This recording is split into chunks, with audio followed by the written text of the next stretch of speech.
Hello, Fearless Gamers, and welcome to another podcast here on Fearless Games. I'm Matt the Vet, and today I'm joined by... James the Wildcard. And that's it. It's just us two today, and from all of us here at Fearless Games, let's say Happy St. Patrick's Day to all those out celebrating. Yeah, Happy St. Patrick's Day. And one day you get to eat corned beef, although you should be able to eat it any time, really, because it's so tasty. Yes, it is. In fact, we're going to be having that later tonight over at my place here. Nice. And for anyone else who also celebrates who may not be aware, Happy Palm Sunday. Yes. Yes. Oh, no, wait. I'm sorry. It is not Palm Sunday. That's next Sunday. Forgive me. Ha, ha, ha. Well, you can do it now, and then you're ready for next Sunday. Yes, when he comes into town, you have to get those palms sometime. You can't get the day. You can't just pull it out of thin air. It's going to take some time to get some palms. Yes, indeed it is. Now. Starting now. Yeah. So, how have you been doing since we last talked? It's been good. It's been good, as I'm sure everybody who has access to the internet knows that Heart of the Swarm was released. Yep. And not going to say anything on it in terms of spoilers. I'm just going to say I have it, I own it, I've beaten it, because I played it literally for like 12 hours straight one day and 6 hours straight another day. So, beat it. I think it's fun. What do you think? So far, from what I've played, I think I'm about halfway, if not past the halfway point. I like it. I like it a lot.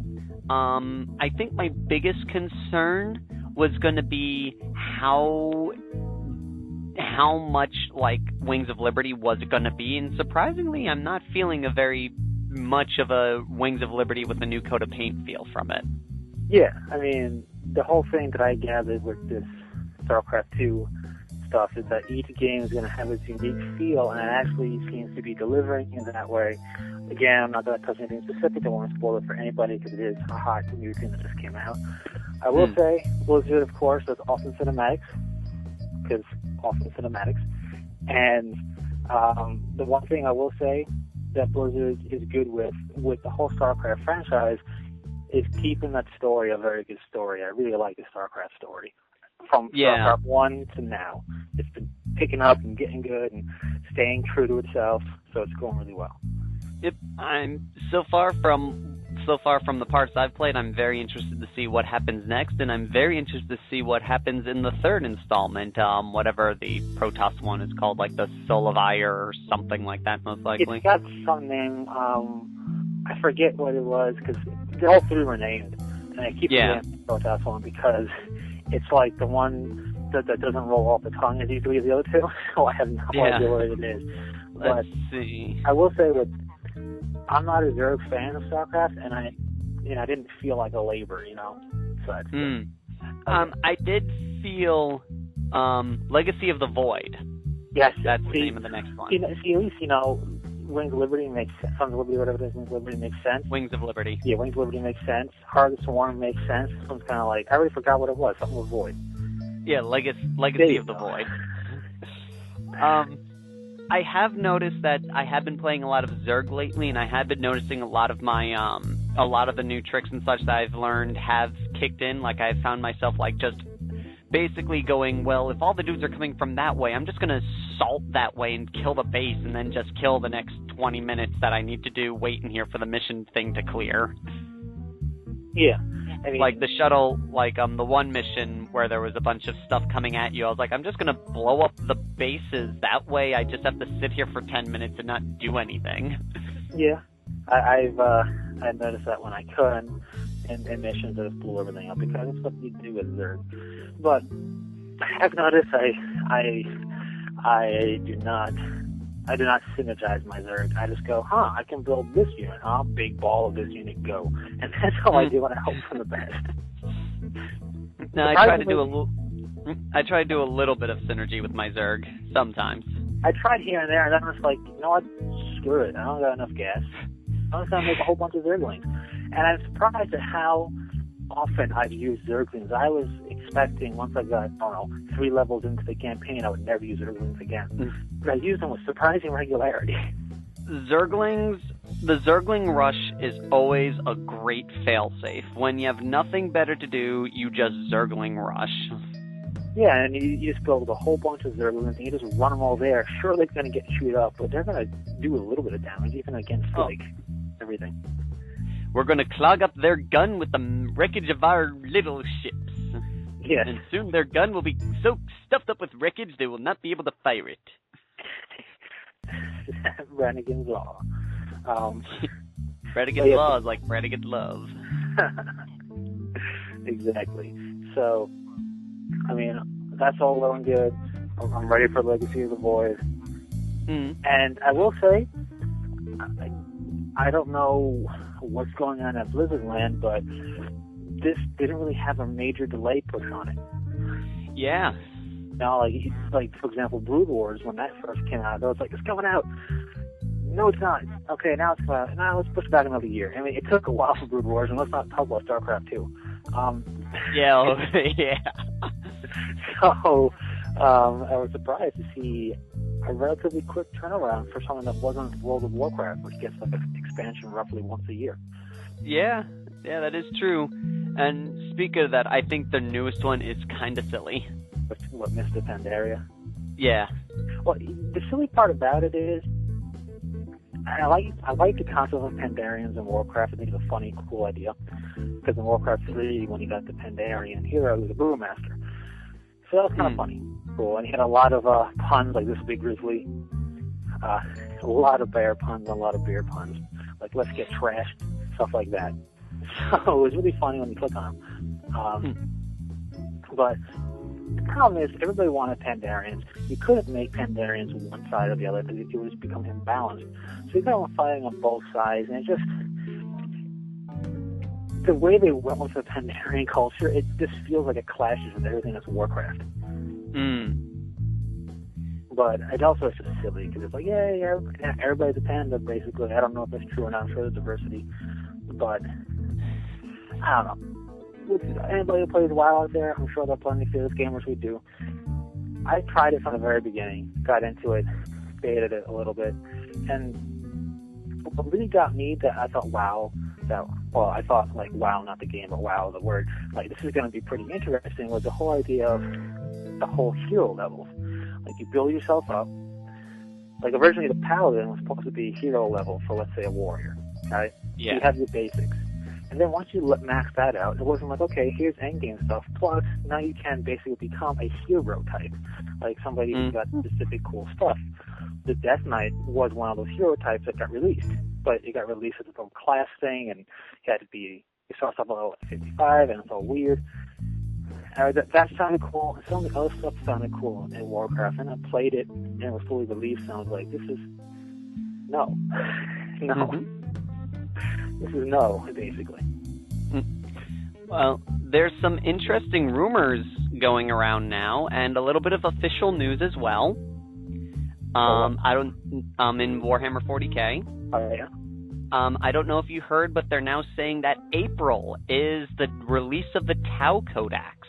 I heard it as rumors, but I haven't seen anything officiating it yet. I've been hearing everything that I've been scounging around the internet is pointing to April 6th. And coming out with the Codex is going to be the XV-104 Riptide, which is apparently enormous, and supposedly a lot of these rumors have been solidified by leaked photos. I don't know how true it is, right. Because the one source that I go for a lot of my stuff, I should do more sources and such, but I just have no other websites that I go to, is the Bell of Lost Souls. And as everybody knows, Bell of Lost Souls is big on making you log into a form to see the photos. So I have no true what photos are actually seen or what. But they're saying that this thing is the Super Suit, a box set that makes a broadside in a single model kit, does 1 suit and 2 drones, a Crisis Suit box set that does 3 models and 6 drones, a redone plastic Pathfinders kit that will do 10 Pathfinders with 3 drones, and plastic with the Pathfinder. All the Pathfinder was a fire wire without the huge shoulder pad, really, and minor other changes. They should have just made them plastic to begin with. I know. It's very weird. It is very odd. And then there was the Sun Shark Bomber / Razor Shark Fighter combo kit. So that's supposedly what the Tau fighters are. Oh, that's kind of lame. Why? Are you hoping for mantas for the bombers? I'm hoping for the Barracuda, which has been well established as a Tau fighter. That is true. Everybody knows it exists already. I think it's one of those things where, like I said in the last podcast,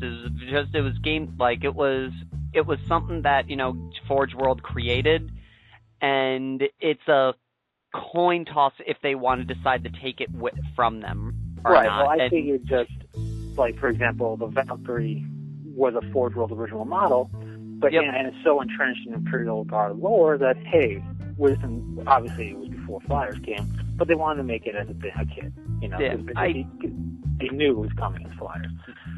The Barracuda is so well entrenched. I think one of the ideas that might be behind it, now this is just me speculating, but it may be that the Barracuda is probably one of the more popular Tau models on Forge World's site, and they don't want to take away one of their higher selling models. Maybe. It would be cool if I doubt they'll do it because it's really an apocalypse thing. I think it's a super heavy flyer is the Orca. The Orca. The Orca is if you ever look at any classic Tau art there's one like a big one. It's a fire warriors on the ground. There's battlesuits coming out of these ships that look like big boxes. Those are the Orcas. And they're like a staple. They're especially a staple battlesuit transport. Because it's big enough to fit one. I'm surprised that they haven't made the Manta the bomber for the Tau. Huge. That's why it's huge. The Manta is not just a model; it's a transport for your army. For anyone out there who does not know about the Tau Manta from Forge World, this thing is so big it can hold 4 tanks. And I think it's 8 crisis suits? I think something like that. A whole bunch of fire warriors. Yeah, let's see. And here's the sad thing is this model is so big, they actually give you these models to put in the thing. So and they're separate. You can the only thing that you can't take out of it are the fire warriors. They're stuck in their seats.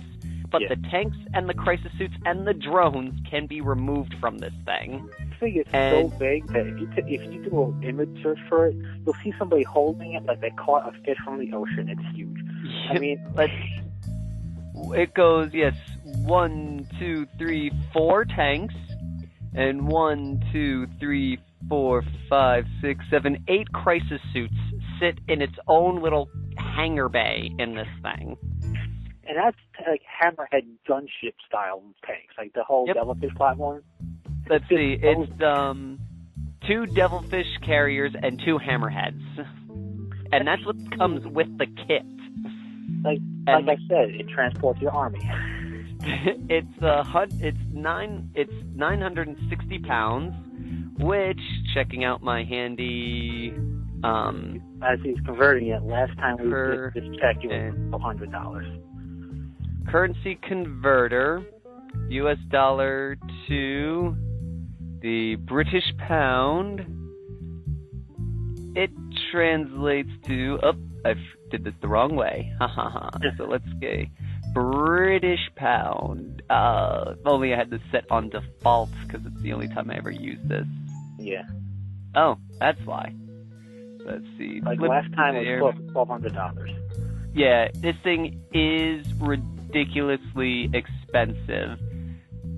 But let's see. Why are we not on here? That's why. Boom. Bam, boom, and this one we switched.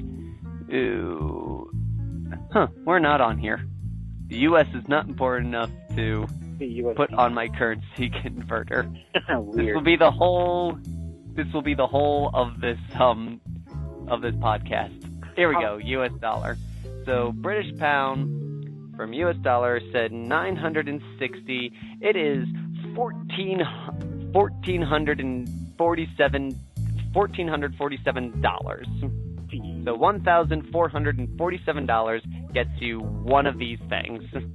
Yeah, and the thing is, it's incredibly expensive.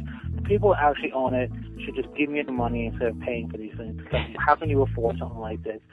But the thing is, it's the biggest resin thing they pretty much offer. Yep, it's the widest. It's 3-foot wingspan on the thing.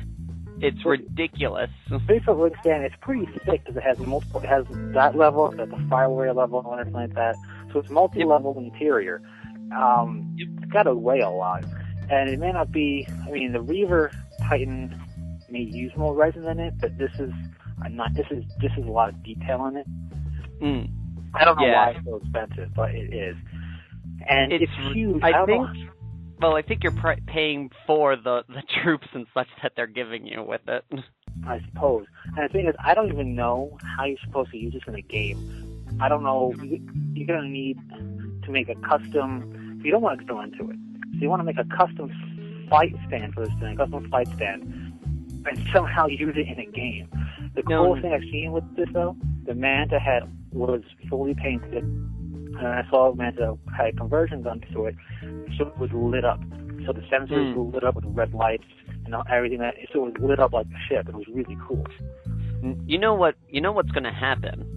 What? With us is when we become billionaires and such, we're going to create a sophisticated rail system above our game table that has a hook piece that you can hook the Manta onto. That way you can just have it hanging over everything. The sad thing is, I was thinking about something like that, just for flyers in general, to actually have them flying. Instead of the flight stands. Yeah. But, there's some other great breaking news from Games Workshop. And sadly, though, this is on the sad end of the spectrum. What it is that effectively, I think it's in June or something like this. I'm not too hazy. I'm a little too hazy on when it actually starts.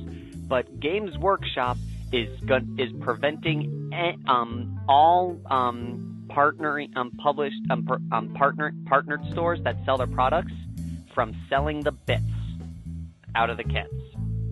I've never really encountered a place that would sell me bits out of the kit. Aside from online. Yeah, that's what I'm saying. Is apparently, let's see, store access to the United States held their breath, and waited for the worst. When the new policy finally came down the line, it was clear what was being targeted. GW partner stores were prohibited from breaking open GW products from selling components. What this means is no spur bit sales for partner stores. Bigger question. I can see the reasoning, but here's the deal, Games Workshop, and I know you're listening because why wouldn't you be? Anyway, here's the deal, Games Workshop. Bit selling made those people more money than selling the kit sometimes, depending on how popular the kit is. Great, I understand I can almost see why they're doing this. I can kind of see it. Because those bits really aren't for resale. It's the kit you're selling. But, yeah, that type of logic. But Games Workshop, you used to offer this from your own site. The whole reason this became so popular is because you stopped offering it. You need to offer it yourselves. You're missing out on a lot of good money. Because sometimes people have kits that are partly completed because they kit bash or whatever it is, or they want kit bash, but don't want to buy a $50 kit for like 3 pieces and a $10 for 1 piece. You just sell bits like you used to. That's a good money. Now, that was good money, and the thing is, if you're concerned about losing money on the shipping, who in their right mind when bits buying was available just bought one bolter? Yeah, right. I mean, are you really concerned that you're going to be spending, $10 on shipping and only getting 25 cents from the person? No one just buys a single bit. Most of the time, you buy a full bit. And you can do the whole, orders under $10, you pay for shipping. Yep. I would consider that completely reasonable. Heck, in fact, it's a way to get people to spend more money. Because I know, for example, on Amazon, right? Mm-hmm. But no, it's a $3 thing. Oh wow, look at that shipping. I'm gonna put something else on this order type of deal to make it feel worth it. Now, this is an interesting piece. They have up the retailer policy form for Games Workshop for this effective date of June 15th, 2013. And what's interesting is on page 2, the last paragraph before it says this policy becomes effective June 15th, it says, this policy reflects the unilateral decision of the Games Workshop after a careful review designed to access and pursue the best interest of Games Workshop's business and its brand. In issuing this new policy, capital letters, Games Workshop is not seeking your agreement to the requirements outlined below. The decision to comply with this policy, all in caps, is left to each individual retailer. However, Games Workshop does reserve the right pursuant to this policy to terminate sales of Games Workshop products to any trade account who chooses to violate this policy, or any authorized distributor supplying a retailer that chooses to resell in violation of this policy. It's a scare tactic. But it's interesting that they basically said, we're not expecting you to follow policy, but keep in mind, if you don't follow policy, we may decide to do something about it. Yeah, well, what they're basically saying with that is, this is not something we can enact into law. There's nothing really prohibiting this. There's nothing specifically on our boxes legality-wise that we could take you to court for. But this is what we want. You're free to apply at your will, but should we do some type of business audit type thing when we show up, or should we hear, or should it become a problem, we have the right to revoke your ability to sell our product. If we're going to do that, I would imagine, unless it's just Bit Store Emporium, that's all they do, something like that. But chances are it's probably, like I said, it's out there where it's like, we may not even do it, but in the off chance that we decide to, you can't say, well, you didn't say we can't do it. Yeah, it's covering their rear end, basically going, here it is, laid out, plain, it's clear as purple crayon, and if you don't follow it, and we come down on you, tough cookies, basically. But at the same time, GW, and the thing with the bits, they offer some bit stuff now. They offer shoulder pads. They offer sometimes, I don't know if they still offer some weird bolters. They offer a Death Watch conversion kit. Yep, they offer bolters and I think bare heads. And the thing is, you can do that. We're not looking for a single bolter. We'll buy them in batches of 5, stuff like that. Yep, like the plasma guns. Like with our Dark Angel armies, we need plasma guns. Yeah, and they sell those now. Yep. And it's just like, we're not looking for one. But sometimes, we really want Marneus Calgar's, let's say, legs or Terminator, so we can convert and whatnot. Well, look, people, when you look at awesome, like, armies on parade stuff, or they have featured models on their website or in their White Dwarf, or crazy Golden Demon models, they're got work done to them. They're not just green stuff. They are green stuff, but not just green stuff half the time. It's a model with bits, cut up, repositioned, reglued together, a lot of time and effort. I'm not saying we're all going to make Golden Demon level conversions, but part of that is having a healthy bits kit. And you get that by building an army because you have bits left over. You also get that by just going, hey, I really like Lysander's, hammer. I really like Lysander's body, his arm, like his torso and stuff, the way he stands. I want to have that, but I want to convert it for my own or whatever. Or a good example is with the vet, with his sanguinary guard. He wanted more of those flamer hands, those melta hands, and they only give you 2 in a kit. What? Did you say the vet? No, did I say the vet? Yes. Yeah. I meant the clown. Identity crisis. Yes, identity crisis. Oh no, I'm going to have to do that whole murder thing and then end up having it be someone else, and it make no sense. Especially to those who are fans of DC. Yes. And then throw me in. But he wanted he wanted the whole army to have those melt-a-gun things that the sanguinary guards have, and they only give you 2. Yeah. It seems like on one end, Games Workshop at one point was going, here, be creative, craft your own models. We don't have time to make all these crazy models that we put in our stories. Make your own variants of them. And then it seemed like they went, oh yeah, we still want you to, be creative and, sculpt your own models, make them all unique, but you gotta pay for it. Yeah. And, it sounds a little ridiculous, like certain squad kits, especially something as unique as Ingeneral Guard. Like, here's an example. The Deathwing Knights, right? That box set. Now, that's a great box set because it makes Deathwing Knights, makes Deathwing Terminators, it makes Command Squad, and it has one set of lightning claws, and it has one Thunderhammer to go with the 5 Storm Shields, so you can kind of have some variance there. So it's a very good kit.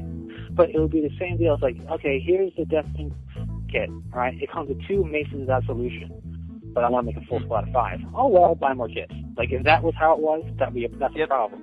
That's kind of how it is with Ingeneral Guard a little bit. A good example is also the Chaos Terminators. They kind of just throw in a random set of arms in it, and they're like, that's not the weapon loadout that you have on your that you want for your Terminators? Well, too bad. Yeah, which is why bits ordering is a thing that people do, because they need more. Because there were those issues. And granted, they've gotten better with it, but still, it seems a little interesting that they decided to go after the market. Yeah, I wonder. I do wonder why. I don't know. Not really. I guess I see it as a potential hurt in the sales of kits, which yes and no.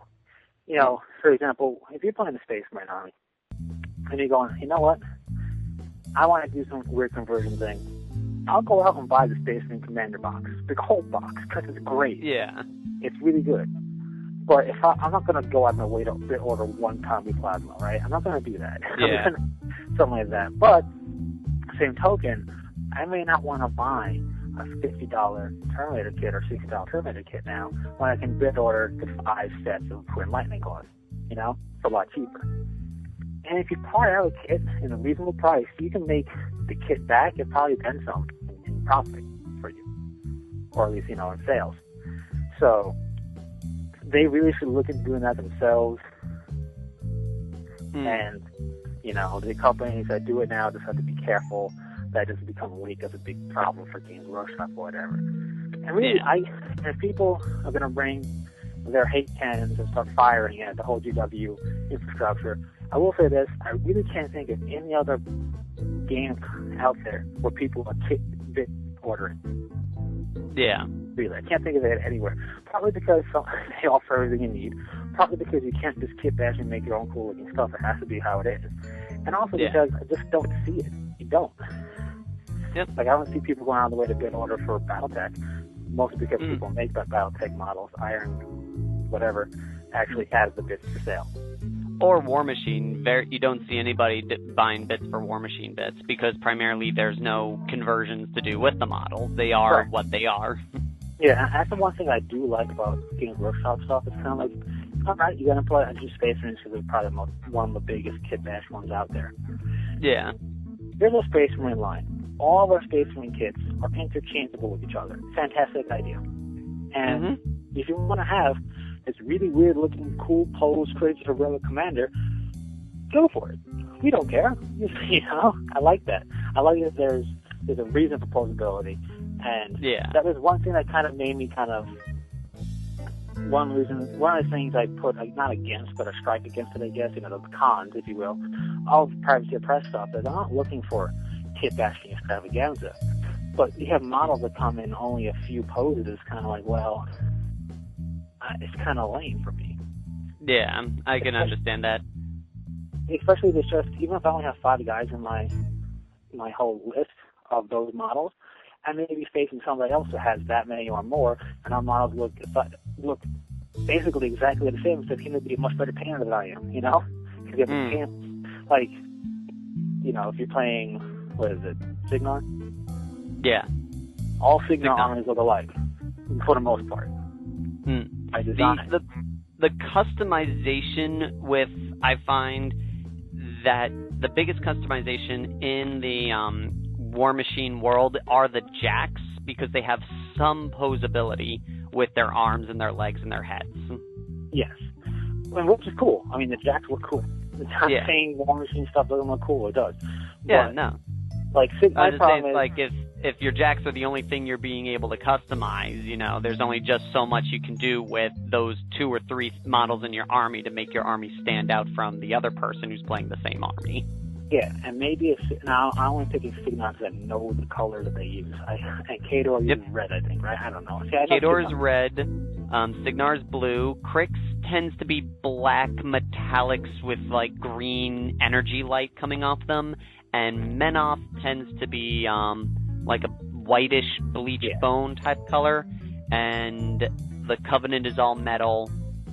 And the Convergence, is all metal, and I don't know anything about the Hordes or the Elves. But the Elves tend to be like white. The Elves are wintergreen. That's the way to put it. It's wintergreen, like wintergreen color. Well, the Elves are the wintergreen color is more Mercs. Mercs tend to be a green color. Well, I mean, like it's that white, but it's not so white. It's like it's got a green tinge to it on the edges for Retribution. Yeah. That's what I call it wintergreen, like the gum. It reminds me of gum. I don't know why. But the most I've seen with people, I've seen a few War Machine armies, both in person and online, I'll see Signar. And I'll see them what they'll do with their Signar, either army or certain forces in, is they'll invert the colors. They'll make it mostly white with blue accents. Which is like, wow, that looks pretty cool, a part of it. But it really, I've noticed, mostly because Signar's this color, and it makes sense. It makes total sense why you would never deviate from it. But part of the reason why I like setting up across the board from even others just playing against Space Marines. I can play against Space Marines all day long, and at least there's a high probability that I can play against a different color scheme every time. I can play against that's pre-described or somebody's homebrew chapter. Now, of course, War Machine doesn't have that, but I just wish there was more something to make you feel standing out a bit more, Yes. Now, interesting thing you've heard of the whole Chapterhouse thing that's going on now, right? Yep. Yes. Well, interesting enough is they just recently released testimony by the model designer of the Space Marine, and they went over stuff about how he talked about essentially the thought process behind the crafting of the Space Marine, how they went to do it. Like the original design of the Space Marine model, there was a couple of things that he wanted to keep in mind. The first thing was he wanted to make it fantastically fake, but still grounded in reality. That's why. So he a big thing was they had a lot of focus on their knees and the feet. They wanted to make them look like they were articulating. So when you looked at him, it looked like he could bend his feet and he could bend his knees. Makes sense. They also stated that one of the other things was imposing. He wanted to make it where from 3 feet from the table, that Space Marines had a presence on the field and looked super intimidating and imposing, especially when compared next to other models. They have a certain imposing quality to them. Yep, and they said that was one of the reasons for the shoulder pad, the way that was designed. And he also said that one thing that was always in key designing with these models was relatively believability on them. So, like example is where the on the Imperial Guard, the pockets, they wanted to make the pockets placed on the model specifically so you can actually see a guy going and reaching into those pockets for something. Makes sense. Another thing is apparently the helmet was very much based off the Roman helmet. They took a lot of the designs from the Roman Centurion helmet, and a little bit. Yep, and an aviation helmet, because they sat there and they're like, well, they need to be protective. They need to protect their face, so that's where they got the Roman bowl helmet shape and the cheek guard piece. Yeah. And then the aviation helmet is where they got the rebreather mask and the goggles, because they're like, well, they're going to need to be able to see where they're going, so they're going to need some sort of like goggle thing to protect their eyes, and they're going to need to be able to breathe where they are, so we got to give them some sort of like breathing grill mask, and that's how the helmet was crafted. Well, it makes sense when you think about it, and it's a good look for the helmet.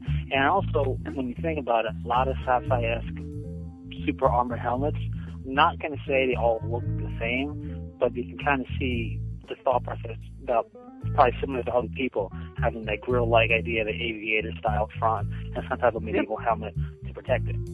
And what was also interesting was the GW lawyer asks the model guy, now, now at this point, Space Marine was never around. He's like, well, no, the word Space Marine predates our stuff. I remember reading as a kid in this book series, they were briefly mentioned and such, but no, Space Marine is a term that's been around for a while. And he's like, how did you know that Space Marine predates Games Workshop's creation? And he actually said, to be totally honest, this case is how I found out. And he's like, he heard, from my understanding, he checked when Chapterhouse basically said, well, Space Marines existed way before Games Workshop came up with the name Space Marine. He's like, I wonder. And so he Googled it and was like, well, what do you know? Space Marine did exist before us. Yeah, and it's completely, not that it's obvious or common sense thing, but it completely makes sense. It's just space and a military unit. Yep, specific military unit set to go right in the thick of it. That was another thing that they wanted the armor to be. They wanted to look like these dudes could be plopped in the middle of Armageddon and walk through it fine. Well, they definitely succeeded in the design of the Space Marine model. It looks like it should. Which is good. I just wish it was a bit taller in comparison to other models, but it's not. Yeah, that whole true scaling thing. Yeah. I've tried true scaling a model once, and the simplest way to do, like the simplest by simplest I mean the least amount of like bit chopping and such, is not worth it in my opinion. No, it's not. I tried myself off. I'm like, you know what? Especially I have skill, maybe. Especially when it comes to the shoulder pads. Making the shoulder pads bigger, it's just not worth the effort, in my opinion. Oh, it's not. Even I've seen people do it where they take the Terminator shoulder pads and they sculpt around it to give the ridges. Yep, they sculpt, the ridge. That's not worth it itself. I mean, and then I saw somebody cut and split and widen a regular shoulder pad, and I went, that's double not worth it. And then the backpack, then you have to make the backpack wider. Then you have to do the whole chest carving thing. Yeah. I mean, for all of you guys who actually are out there who do it, I mean, kudos to you guys. You're far better men than us. Yes, bravo. You have skill, especially the guys who, I want to say do it right, because it's a heroic scale. So it's going to be proportioned slightly out of proportion. That's part of being a heroic scale. It's not a true scale. It's not like realistic scale. Heroic scale has certain things in the more heroic kind of comic book way. But when the proportions, they get them just right and do not too much, not too big with the backpack, and everything looks right. It looks really good, and kudos to all those guys. Oh, yeah. And gals. Yes, and gals, because I'm sure there's a lot of you gals that do it too. Now, this is just one thing, and this is a horrible, statement to say, but have you ever really noticed that most women in Warhammer 40k hobby play Tyranids? You ever notice that? You know what? I have, honestly, just from personal experience and on the web reading stuff, or seeing pictures of models and armies and talking to the owners. What I've noticed also is that I notice women, when they play the hobby, they either play, I've noticed a decent amount of Tyranids, I noticed some orcs as well, and the minority for most, top three would be Tyranid, Orc, and then some type of Eldar, Dark or Regular, and then anything after that is just spattered, and it's just all tied for last. Those are the top three that I've noticed. Tyranid being the big one, I think because they're bugs, and therefore they can do any color scheme they want, any type of weird thing they want to do to them. Now, Elena, what's your fascination with Tyranids? The answer over there is they're cool looking. They are cool looking. They are indeed. I also think they're, as weird as this sounds, I think they're relatable. In terms of, I've seen that in a movie. It's called Aliens. Type of thing. Like, it looks very much like that. Yeah, they are very much, out of all of them, I'd say the easiest army to get behind, because they have so much reference to pop culture with just stereotypical Hollywood aliens. Yeah. That it's something like, oh, they're aliens, I can get behind this. Whereas, like an orc, someone's like, so they shout at their gun and it fires. Yeah, What? and even the Space Marines, like, so wait, the super genetically engineered killing machines that have no life aside from battle to battle, it's kind of, it is kind of hard to people haven't won yet? Yeah, right. And why haven't they just beaten it? Yeah, that's the other thing. If they're these super awesome godlike beings, why hasn't the universe been conquered yet? And also, then you have the Eldar. They're super. If they used to rule the galaxy, why don't they just do it again? And then you have the Necrons. If they're technically the best ever and will always be the best, why are they losing? You know, I know they're just waking up people. I'm just saying, the ones that are already awoken, why haven't they just won? Like, you have Tyranids. Is there a hive mind that hasn't fully invaded yet? This is the front of it. Why haven't they overwhelmed everything? Like, yeah, you know, there's like I think out of all of them, they're the one that has the least of why haven't they blanked yet? Whereas it's just so they are, you know, part of the fluff is this is just the beginning of the Tyranids, and also they're not like, you know, the Tyranids don't have that. For example, like the Eldar and the Space Marines and the Chaos have this guy who's so powerful he can destroy a world with his mind. The Tyranids don't really have that. The Tyranids have, we eat a lot of biomass. Yep, this thing eats a lot more than the others do. Yeah. This thing's a lot harder to kill. You know, that's all they really have going for them. And I think that makes them easier to get behind because there's not really this whole complex structure that you have to memorize. It's just, I'm aliens, I'm invading, let's go. You know, thinking on all the 40K specific armies, the Tyranids are pretty easy to get behind. They're alien. They are the most alien of all the Xenos because they are true aliens of this galaxy. They don't have a super kill you machine of kill you. You know, they just have we feed and they're always hungry. And it's grounded more so. It's more believable in a sense. I feel the other, you know, they don't have crazy super psychic crazy. They have psychic ability. They don't have crazy psychers that rip moons apart. They don't have demons that they worship that come out of the warp, this place that exists but doesn't. You know. Yep. I'm gonna go out on a limb here and say the other arm that's kind of relatable, not so much relatable but easy to get behind, is Tau. They got tech. They have advanced tech. They don't have super crazy tech. They got this advanced tech that they're always working on to improve. They have the society of the idea of the greater good. They welcome things into the fold if they come in willingly. It's pretty easy to get behind that type of army idea. I think it's also, in my opinion, they have probably one of the more army structures that matches our own in a way. Yeah, you know, we don't have that in the Imperial Guard. Like, we don't have these close combat expert units that we just, you know, that we fire bolts into, then drop these guys into hack and slash them all up. It's just mass amount of guns and fire. Yeah, and if they get into close combat with you, then you might be screwed. Yeah, and at the same time, you know, they have the auxiliaries, which we can think of as modern-day mercenaries. Hey, go in there and do your thing. If you want to get in there and get in close and beat people to death, well, you're not a regular military unit. You're an auxiliary. Yep. You do what you got to do. Now, sorry. No, I'm going on with, like, that's why I think Palatine is pretty easy to get behind. But I want to backtrack real quick, the whole Chapterhouse thing. Okay. Two things with Chapterhouse. Firstly, I had to deal with StarCraft. With the Heart of the Swarm, I splurged for the collector's edition. It has an art book in there. And in the beginning of the Zerg section, it says how to make a Zerg. And I just remember that because the whole, like, the Space Marine designer, how it designed a Space Marine. And have a little platform to figure out. So first you start with their teeth for the Zerg. Then you add anything from venom sacs to spines. Then you add you want to see how they want to walk, whether it's quadruped, decapod, however it is. And you go yada, yada, yada. And then here's how you name it. You choose this and this type of ending. So it just kind of got me thinking about that. Like, how do you design something? That's another case of that. But what's up?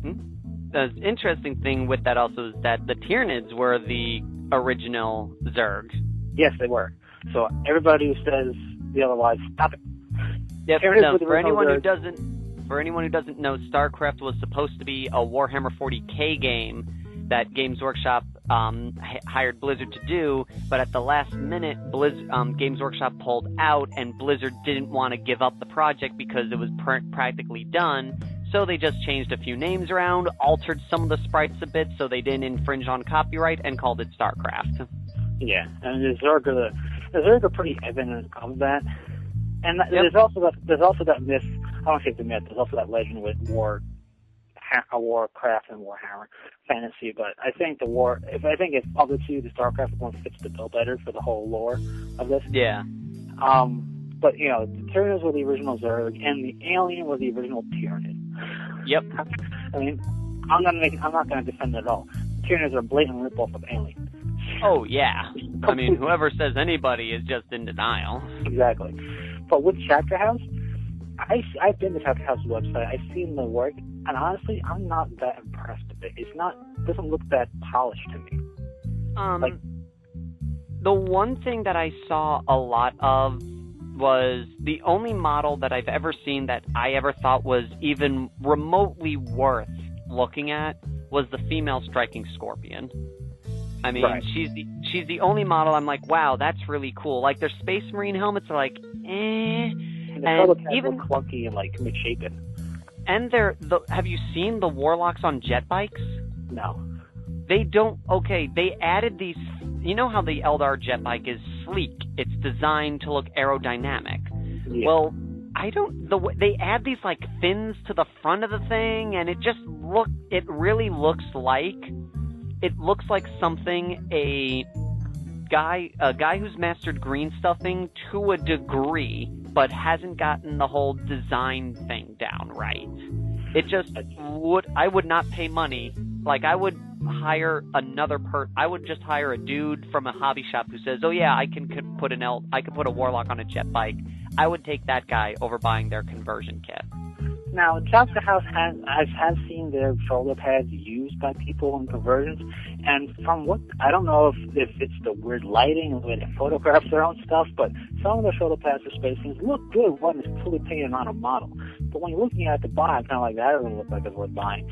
And I'm not saying they have no skill. Could I make any of these? No. It feels like first-gen GW product. That's a good way of describing it. It's like first gen where we look at it and go, oh, isn't that like iconic and collectible? But right now it's kind of like, oh, I don't want it. And maybe, you know, if they're allowed to survive and maybe make their own things, I'm sure they'll sharpen and get better as either they get more funding for better technology or whatever it is. But right now, personally, I would rather go with not their product. I would rather self-convert, probably. Yeah. But like I said, I've seen their product used full painted on cool conversions, and it looks good. I shouldn't say that. It doesn't detract. It doesn't look like, oh, that's a poor sculpt. But it doesn't make it go, wow, it's the rest of the conversion and paint job. So I guess it does its job. But yeah. But like I said, like, when I've seen their stuff, I'm like, why? I've been to other websites with other bits that I would rather purchase. Same here. Like, there's this one store, I think it's like called Doll Wars or something, where they sell like Dreadnought arms. They look awesome, and I would get those in a heartbeat for like some stuff. Yeah, they were good. Max Mini has a lot of really cool bits. I know I've always hesitant to name certain sites because I don't want them to get all sorts of flood. Like, not having to get flood from us. I don't want them to get like shut down. Like, it's their fault because they mentioned it. But Max Mini has really cool bits that can be used in a variety of game situations. I'll put it that way. And you know what's also what I miss? I miss ArmorCast's Super Tyranids. Yeah, I miss a lot of what ArmorCast used to do. You know what ArmorCast used to do? Large-scale battle tech. Really? Like, almost 3-foot-high standing Mad Cat. Like, it was these big resin, like, they used to do not know that. It's so hard to find, like, a kit of it, because they're expensive now. But they're huge. They're, like, I would say almost 3 feet tall standing. Wow. Like, battle tech. It was huge. I also miss ArmorCast old school stuff they did for 40K. I wasn't a fan of the Warhound, primarily because every time I looked at the Warhound, I was like, how does anything fit in you? Yeah, with the old design, like, for those games that don't know, the current incarnation of the Warhound is a massive redesign from what the Warhound classically used to be drawn as. And how it used to look was dumb, in my opinion. Yeah, it actually had a wolf's head. Yeah.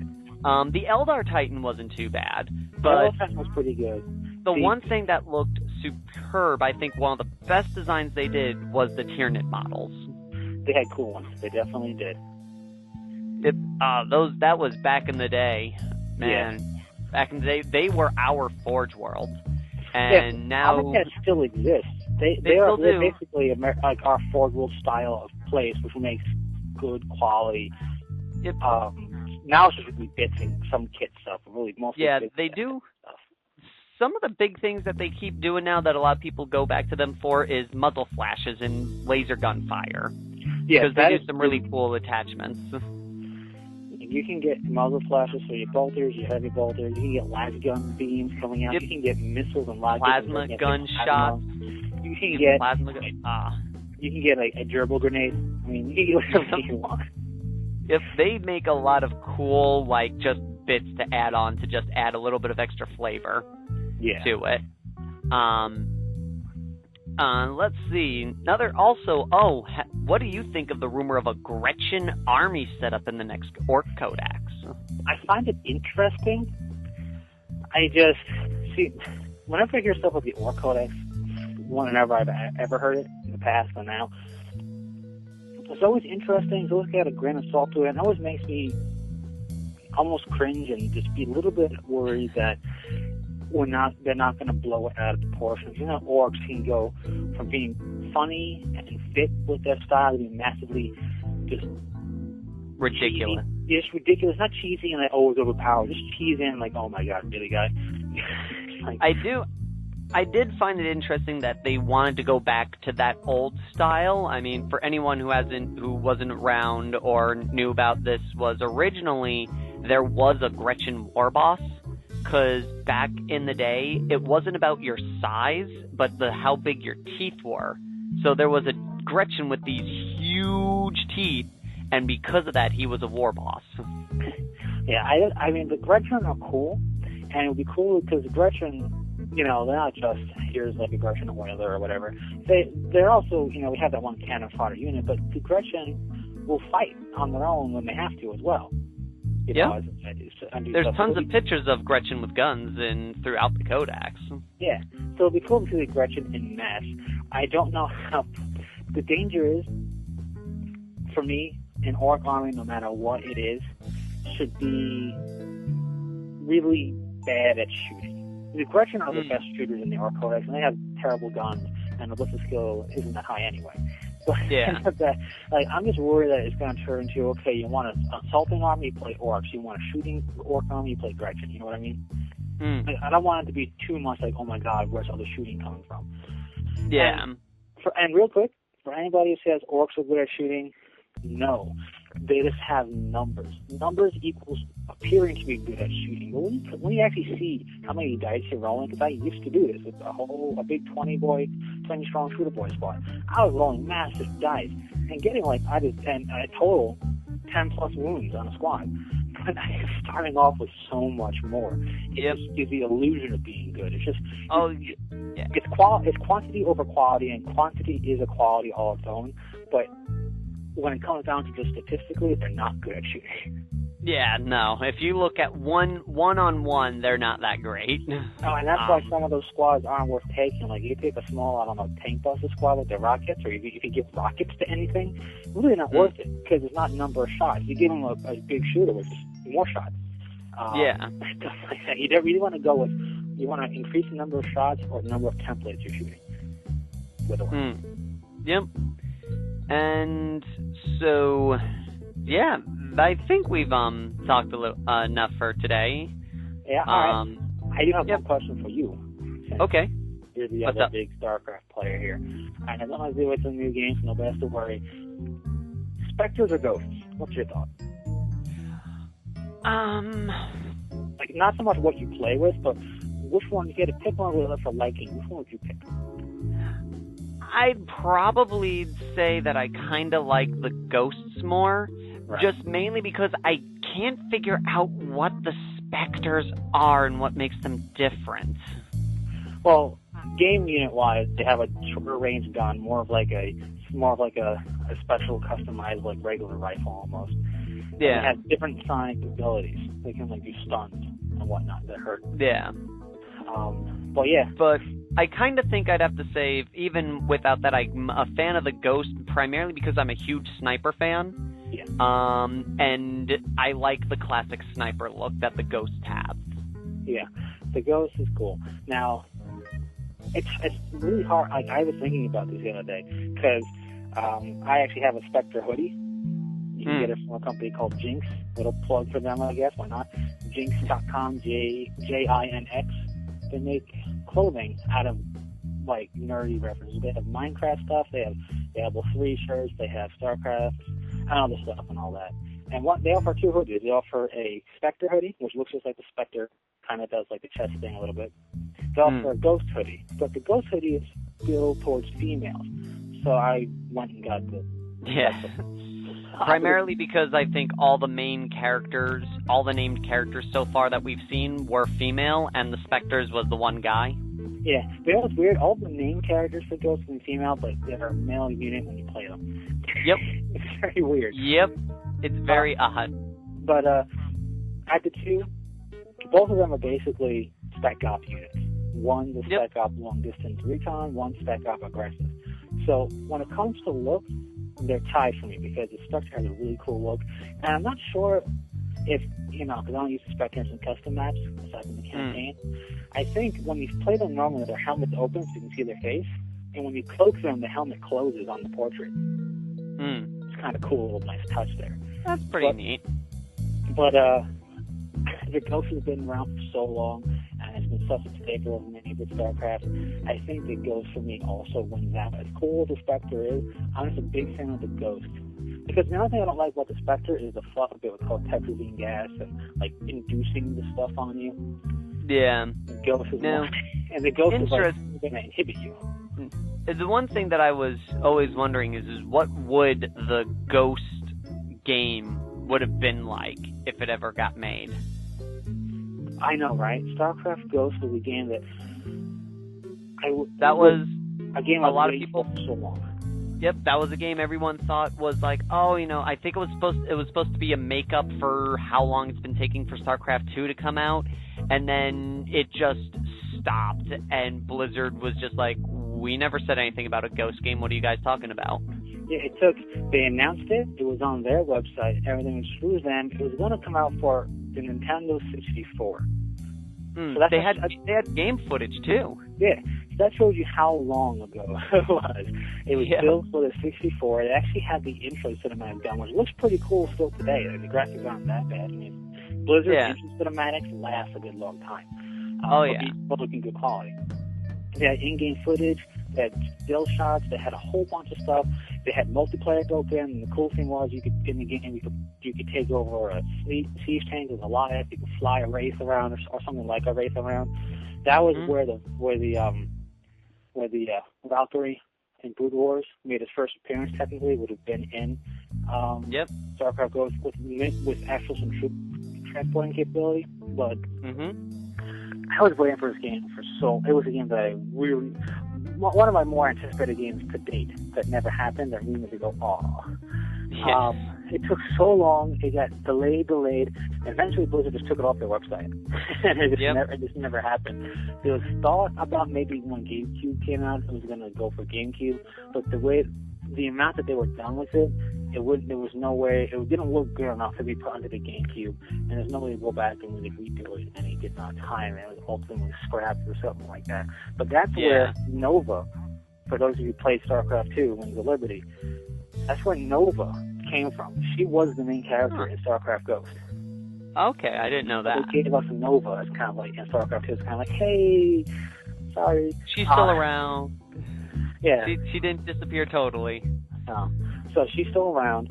The character's still around. I think it took some minor other stuff there as well. And they just scrapped all of Ghost. It's really upsetting. Chances are, I'm wondering if that's where they were going to introduce the Spectres originally. Maybe, I don't know. That is where they're going to introduce some weird protest unit. I don't really know what it was, but that's where they introduce it. That's also where we're going to see more of the Ghost abilities. She's going to have a melee ability. She's going to have, she was basically Splinter Cell in that game. She's going to feel like crazy that with cloaking and calling down stuff and doing things. We're going to see more of her Ghost capabilities, because this whole lore of Ghosts is that Ghosts are these, psionic beings, and they're inhibited by the military, the Dominion, whatever. So they're inhibited. Yeah. So Nova is a particularly powerful Ghost. So some of the inhibitors are either reworked or you may not have certain inhibitors. Because there are some ghosts, let me get super nerdy real quick, that are not inhibited at all in the minion. Yeah, well, no longer. But there are other ghosts that are in the minion that through phase that they will follow their orders and not use their abilities in a weird way, and they're not super crazy or aren't inhibited. So it's going to show you what a powerful ghost could do aside from cloak, lockdown, and nuclear strike, which was StarCraft 1 with the ghost. So it never happened because really, when you think about it, with ghosts in StarCraft, aside from the hero guys or girls, they don't have any psionic abilities in the game. Yeah. Closest we got is what they're like psi penetrate around, like the sniper bullet. I think it says like a psionic thing in it. Yeah. For the sniper shot, but the ghosts being these psionic beings have no psionic abilities in StarCraft. Never did, and I don't think they. I thought they had the lockdown ability. That was a missile they shot out. Oh, okay. That targeted mechanical only. It basically locked up the system. Like, it wasn't even their real thing. Maybe part of Fluff is psionically enhanced. I doubt it. And maybe part of the psionic thing is guiding a nuke a little bit better than just a laser pointer. I don't know. But nothing in the game. I always thought that the ghosts, to represent their psionic abilities, should have been detectors. That would have been neat. Because, hey, I can sense... Because you hear that, I can sense people over here or whatever. I can sense this. Yep. So they should have been... I detect the presence of... Yeah, it should have been cool if they were detectors. Because that was just the one way to show, hey, Sonic. But anyways. So yes, Fearless Gamer, Spectres or Ghosts, for those of you that know them. I think Spectres would be cool, but I'm still a Ghost fan myself. Yeah, I'd have to say that for me too, it would have to be the Ghost flat out. I mean, the Spectres are cool, but the Ghost is the original, and again, I like long-range combat over close-range combat. Me too, and the Ghosts, because they're long-range, they can be more independent. You can have a couple of Ghosts here and there doing things. I feel with the Spectres, because they're more shooting at normal range for a Terran army, if you use them in a mix, it's too much micromanaging for me. The Ghosts is less micromanaging for me. Yeah. Yeah, Spectres or Ghosts, comments. Yes, now. And I think that's where we're going to leave off this podcast for today. Thank you all for joining us, and by the time, happy St. Paddy's Day again, even though this will be up way after St. Paddy's Day is over. Yes, but this was recorded during St. Paddy's Day, so happy past St. Paddy's Day. St. Paddy's Day. And so until next time, Fearless Gamers, this is Matt the Vet. James the Wildcard. Saying take care. Peace.